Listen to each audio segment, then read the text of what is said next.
के YouTube channel. मित्रों, ये वीडियो आपके अंदर थोड़ा सा एक एनर्जी लेकर आएगी, पॉजिटिव थॉट्स आपके अंदर लेकर के आएगी। और इस वीडियो में आप ये चीज़ जान पाओगे कि आपकी तैयारी कैसे चल रही है, सिलेक्शन कैसे मिल सकता है। मतलब कहीं आप ऐसा तो नहीं डिस्ट्रैक्ट वे में चल रहे हो, अच्छा खासा चल रहा है या नहीं। तो मित्रों, इस चीज़ को ध्यान से सुनना, एक बार मैं क्लियर कर दूँ कट ऑफ वगैरह कैसे क्या करना है, सेफ स्कोर कितना है और प्रेजेंट टाइम में आप कहाँ पर खड़े हो। ठीक है, देखना, आप सभी लोग जानते हैं मित्रों टोटल मार्क्स कितने हैं, 400 है। और इस 400 में 50% लाना कंपलसरी है। इसका मतलब कुल 200 मार्क्स तो सभी को लाना है। इससे कम लाएंगे, 199 लाएंगे तो भी आप क्या हो जाएंगे, फेल हो जाएंगे। ये तो सभी को पता है। अभी मित्रों, आप सभी लोग जानते हैं टोटल नंबर ऑफ क्वेश्चन कितनी है, 160 है। अब भाई जाहिर सी बात है, अगर 400 का 50% लाना है तो 160 क्वेश्चन का भी 50% करना पड़ेगा, यानी 80 क्वेश्चन आपको करना पड़ेगा। ठीक है, ये क्वेश्चन सबको करना पड़ेगा, 80 क्वेश्चन सभी को करना पड़ेगा। अगर आप 79 भी करते हैं तो इसका मतलब आप 200 मार्क्स नहीं पाएंगे। ठीक है, अभी 80 के हिसाब से देखेंगे, 80 गुणे 2.5 करेंगे तो मित्रों 200 नंबर हो जाएगा। और आपका जो है ये sectional cut off, overall cut off को आप लोग क्रॉस कर पाओगे। पहली बात, कट ऑफ क्रॉस कर रहे हो जो सरकार ने तय किया है। अभी फाइनल कट ऑफ नहीं है, अभी सरकार के द्वारा जो एक मापदंड तय किया गया उसको फाइनल कर रहे हो। 160 क्वेश्चन में मित्रों अगर आप बात करोगे तो सर 40 क्वेश्चंस के इच सेक्शन होंगे, मतलब हर एक भाग होगा और ये 4 भागों में होगा। कुल मिला जुला करके 160 क्वेश्चंस बनेंगे। अभी मित्रों क्या था, इसमें 35% लाना कंपलसरी है। इसका मतलब कितना हो गया, 14 क्वेश्चन हर खंड में आपको करना है। 14 क्वेश्चन हर खंड में आपको करना है। अगर किसी भी खंड में आप 12 क्वेश्चन करते हैं तभी आप क्या हो जाएंगे, फेल हो जाएंगे। नहीं समझे, आपसे समझाते हैं। जैसे देखिए हिंदी हो गया, ठीक है, मैथ हो गई, रीजनिंग हो गया और जीएस हो गया। तो हर खंड में आपको कम से कम कितने क्वेश्चन करने हैं, 14 क्वेश्चन करने हैं। अगर एक भी खंड में आप 13 या 12 क्वेश्चन करके आते हैं तो आप क्या कहलाएंगे मित्रों, आप फेल हो जाएंगे। एक में आप ज़्यादा करके आते हैं, किसी में भी अगर कम करके आएंगे तभी आप क्या हो जाएंगे, फेल हो जाएंगे। जब OMR से जब वहाँ पर चेकिंग हुआ ना तो वो बताएगा, वैसे सेक्शनल वाइज होता ही है ये, ठीक है, सेक्शनल वाइज होता है इसका टेस्ट। तो वहाँ पर पता चलेगा कि आपने किस सेक्शन में कितने क्वेश्चन सही किए, कितने गलत किए। तो इस पॉइंट को भी आप याद रखेंगे। अगर इस हिसाब से देखेंगे मित्रों तो 14 चौके 56 क्वेश्चन, यानी 56 क्वेश्चन तो उसी तरह से आपको 100% करना है। हर खंड से अगर 14 क्वेश्चन आप करते हैं मित्रों तो 56 क्वेश्चन आपके हो गए। लेकिन इस 56 क्वेश्चन में और आप जानते हैं 80 क्वेश्चन करना है, तब जा करके सरकार का जो मानदंड है उसे पूरा कर पाएंगे। मित्रों अभी भी 24 क्वेश्चन कम है, समझ रहे हैं ना चीज़ों को। 14 करने के बाद चारों में अगर आप 14 कर लेते हैं तभी आप 56 करके आएंगे, जो कि 80 से 24 मार्क्स टोटल कितने हैं, अभी भी आपके कम है मित्रों। इससे भी काम नहीं चलेगा। ठीक है, तो ये आपका एक पॉइंट हो गया कि 56 तो एकदम से है, लेकिन ये 56 का कोई वैल्यू नहीं है, तभी फेल हो जाएंगे। अगर 80 से कम करेंगे तभी क्या हो जाएंगे, फेल हो जाएंगे। अभी मैं आपको एक आंकड़ा दिखाता हूं जो कि आपको समझने की जरूरत है। मैं अनुमानित करके चला हूं कि जो कट ऑफ है वो 260 के इर्द गिर्द में घूम रही है। टॉपर की बात मैं नहीं कर रहा हूँ, चीज़ों को ध्यान से सुनना। मैं 260 के इर्द गिर्द में घुमा रहा हूँ कट ऑफ को, चाहे जिस भी हो। माइंड सबका, इंसान सभी को भगवान ने ऊपर से बनाया, SC ST OBC general colour कोई मैटर नहीं करता। मैं सबके लिए एकदम एक एवरेज कट ऑफ समझ के चल रहा हूँ, 260 है। मान लो 260 का मतलब कितना क्वेश्चन सही हो गया मित्रों, 104 क्वेश्चन। इतना अगर कोई बंदा सही करके आता है तो कहते हैं कि इतना करके आओ तुम वर्दी पा जाओगे। ठीक है, बिल्कुल पा जाओगे, कोई डाउट नहीं। अगर आप 104 क्वेश्चन करेक्ट करके आते हैं मित्रों। अब देखिए आप कैसे सोचते हैं, आप यहाँ पर खुद डिसाइड कर लीजिए। देखिए अगर हम लोग बातें करेंगे एक एवरेज स्टूडेंट कौन होता है, जो अभी सोच रहा है कि यार वैकेंसी आने दो, फिर मैं नोट्स बनाऊंगा, फिर उसके बाद तैयारी करूंगा, उसके बाद झंडा गाड़ के आऊँगा। ये एवरेज स्टूडेंट की बात होती है। जो भी सो रहा है 4 घंटे पूरा पढ़ाई करता है, 1 घंटे 2 घंटे और फिर 18 घंटे 20 घंटे सो रहा है, ये एवरेज स्टूडेंट की बात हुई। एवरेज स्टूडेंट वैसा स्टूडेंट होता है जो सिर्फ 4 साल से तैयारी कर रहा है और सोच रहा है मेरा सिलेक्शन क्यों नहीं होता, वो होता है आपका एवरेज स्टूडेंट। ठीक है, तो सब लोग एवरेज स्टूडेंट में आते हैं। जो 5 साल से तैयारी कर रहे हैं और अभी तक सिलेक्शन नहीं हुए, वो होते हैं आपके एवरेज स्टूडेंट। इनका सिलेक्शन आगे भी 10 साल तक नहीं होने वाला है, जब तक आप किस में हार्ड वर्क स्टूडेंट में आपकी गिनती नहीं होगी तब तक। तो मेरे हिसाब से एवरेज स्टूडेंट इज हु, तो एवरेज स्टूडेंट इज दो student who is waiting for, किसका भाई, फॉर्म आने का वेटिंग कर रहा है, वो एवरेज स्टूडेंट कहलाएगा। अभी तक नोट्स बना रखी है, बिल्कुल नहीं बना रखी है, वो एवरेज स्टूडेंट कहलाएगा। पढ़ना कम बातें ज़्यादा, ढेंकस दिखाना ज़्यादा हो गया, वो वाला एवरेज स्टूडेंट। तो देखिए एवरेज स्टूडेंट अगर अभी उसको पेपर हो जाए जून में तो वो क्या करेगा, मैथ में बहुत ज़्यादा 15 क्वेश्चन सही करके आएगा। उसके बाद अगर वो कहेगा कि मैं 40 करके आया हूँ, तो मतलब सारा का सारा क्वेश्चन वो गलत करके आया, 25 क्वेश्चन, 15 क्वेश्चन वो सही करके आता है। कभी कभी तो एवरेज स्टूडेंट माइनस में भी चले जाते हैं। ठीक है, तो 15 क्वेश्चन वो ओवरऑल सही करके आएगा। एवरेज स्टूडेंट रीजनिंग में 20 क्वेश्चन मार के आ जाएगा, कोई दिक्कत नहीं है। 4 साल से SSC की तैयारी कर रहा है बंदा, बिल्कुल मार लेगा 20 क्वेश्चन रीजनिंग में, उसमें कोई संदेह नहीं है। हिंदी में वो पिछले साल बहुत सारे पेपर दे रखे हैं 4 सालों से, तो 30 क्वेश्चन मार के आ जाएगा, उसमें कोई डाउट नहीं। और भी उसमें कुछ क्वेश्चन नहीं कर पाएगा, जैसे संधि हो गई, समास हो गए, ठीक है, अलंकार के क्वेश्चन हो गए, और जो लेखक के वगैरह नाम वगैरह होते हैं वो उसके पल्ले नहीं पड़ेगा, क्योंकि वो तो बहुत ज़्यादा पढ़ लिया है, ठीक है, तो वो नहीं कर पाएगा।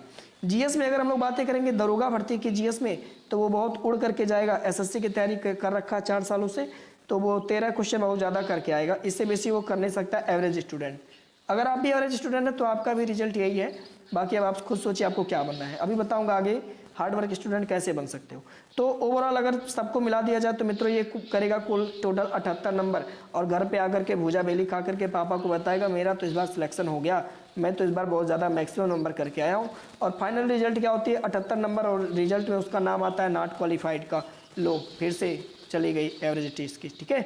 तो ये होता है एवरेज स्टूडेंट का मित्रों। अभी इसमें -1 हो गया तो और कम हो जाएगा, वो अलग बात है, बट 78 क्वेश्चन वो मैक्सिमम क्वालिफाइड करके आता है, और नॉट क्वालिफाइड वो होगा, किसी भी कीमत पर क्वालिफाइड नहीं होगा, क्योंकि आप जानते हैं 78 से तो कभी 2 नंबर कम है ये सेक्शनल कट ऑफ में, तो सेक्शनल कट ऑफ इनका निकलवा निकलेगा तो ये क्या हो जाएंगे। तो मित्रों एवरेज स्टूडेंट आप नहीं बनो, ठीक है।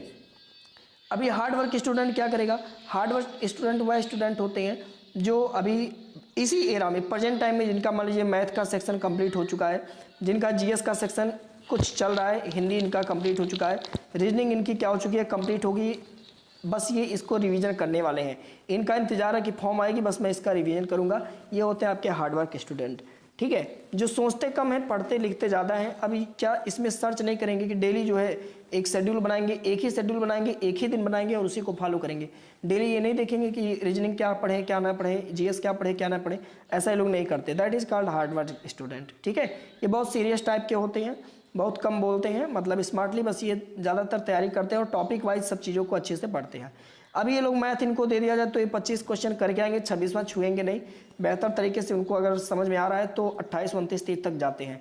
मतलब मैं एक इस तरह से स्टूडेंट को बता रहा हूँ जो मैथ थोड़ा सा हल्का कमजोर है इसका, ठीक है। अगर रीजनिंग सेक्शन दे दोगे तो ये बंदा 30 तक आराम से कर पाएगा, उसमें कोई डाउट नहीं है, चूंकि यूपीएसआई में 2, 4, 10 क्वेश्चन एकदम ऐसे पूछता है कि पल्ले नहीं पढ़ने वाले हैं, तो वो उसको छुएगा भी नहीं, ठीक है, उसको कहेगा छोड़ो यार 30 क्वेश्चन हो गया बहुत है। हिंदी में 33 क्वेश्चन के आसपास जाएगा, हालांकि कुछ ऐसे हैं जो बताएंगे मैं तो 38 चला गया, तो ऐसे स्टूडेंट जो है गड़बड़ हो जाते हैं, फाइनल जा करके वो रुक जाता है, उनका सिलेक्शन नहीं हो पाता, समस्या हो जाती है। तो अगर आप हार्ड वर्क हैं और देन आफ्टर आप ये सोच रहे हैं कि मैं हिंदी में बहुत ज़्यादा स्कोर कर रहा, तो आप गलत सोच रहे हैं। आप जो मैक्सिमम जो है कितना 33-35 करके आने हैं, ठीक है, 40 में 38 नहीं करके आने हैं, इस चीज़ को आप ध्यान रखेंगे थोड़ा सा। अगर आ रहा है 100% तो करना, अदरवाइज छेड़ने से कोई मतलब नहीं है। जीएस सेक्शन में इसको बंदे को 22 क्वेश्चन करने हैं, ठीक है। अभी देखना यहाँ पर कुछ लोग तो ऐसे भी हैं जो जीएस सेक्शन में पूरा 50-40 में 40 की तैयारी कर रहे हैं, तो ये तो गधे वाले पार्टी हो गई। अरे यार 22 क्वेश्चन बहुत ज़्यादा उड़ के कर लो, 25 की तैयारी कर लो, कितने की 25 की तैयारी कर लो, बाकी को छोड़ो, जाने दो, तेल लेने गई दुनियादारी, है ना। तो कितना भाई 22 क्वेश्चन ये लोग करके आएंगे, अटैच एकदम पूरा सोच लेंगे मैं 22 करूँगा, और इनका जब ओवरऑल निकलेगा तो ये भैया 110 के क्वेश्चन में करके आएंगे, और इनका पीईटी क्वालिफाइड लिस्ट में इनका नाम होगा कि भैया हाँ you are qualified for physical eligibility test, come आ जाओ यहाँ पर, ठीक है, बनारस में आ जाओ या कहीं पर आ जाओ, ओके। तो ये 110 यहाँ पे क्या हो जाना, क्वालिफाइड हो जाएंगे पीईटी एग्जाम के लिए, कोई डाउट नहीं है, ठीक है। फिर एक जो होते हैं वो टॉपर होते हैं, तो इनकी तो थोड़ी सी स्ट्रेटजी अलग होती है। टॉपर की स्ट्रेटजी क्या होती है देखना, इनके सबसे पहले स्ट्रेटजी होती है इनका नोट्स। इनका नोट्स कहने का मतलब कि ये नोट्स बनाते हैं, सबसे अच्छी बात ये होती है नोट्स बनाते हैं, और ऐसा नोट्स बनाते हैं जो केवल और केवल खुद पढ़ सकते हैं, ये इनकी बात समझिए।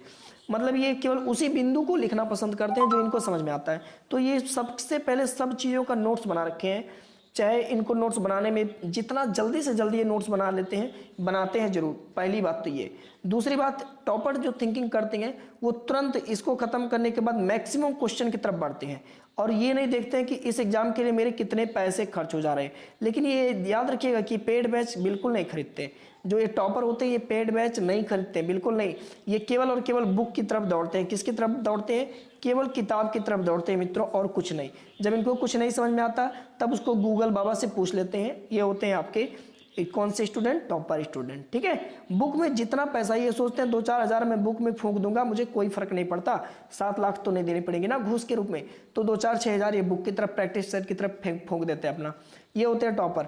तो अभी इनके पास क्या था, ये लोग खत्म कर चुके होंगे कब का, ठीक है, ये कब का खत्म कर चुके होंगे, सारे पार्ट को खत्म कर चुके होंगे, खत्म हो गया उनका, रिवीजन चल रहा होगा। उनको अगर उठा के दे देंगे तो वो 33, जैसे एप्लीकेशन भरेंगे अगर आप उनको पेपर दे दो तो वो बंदे कितना मार देंगे, 33 मार देंगे। तभी मैथ में वो कितना, 33 से ज़्यादा नंबर तुरंत मार देंगे, कोई डाउट नहीं है। इसी तरह से रीजनिंग भी, जब मैथ मार दिए तो रीजनिंग भी मार देंगे, चलेगा, कोई दिक्कत नहीं।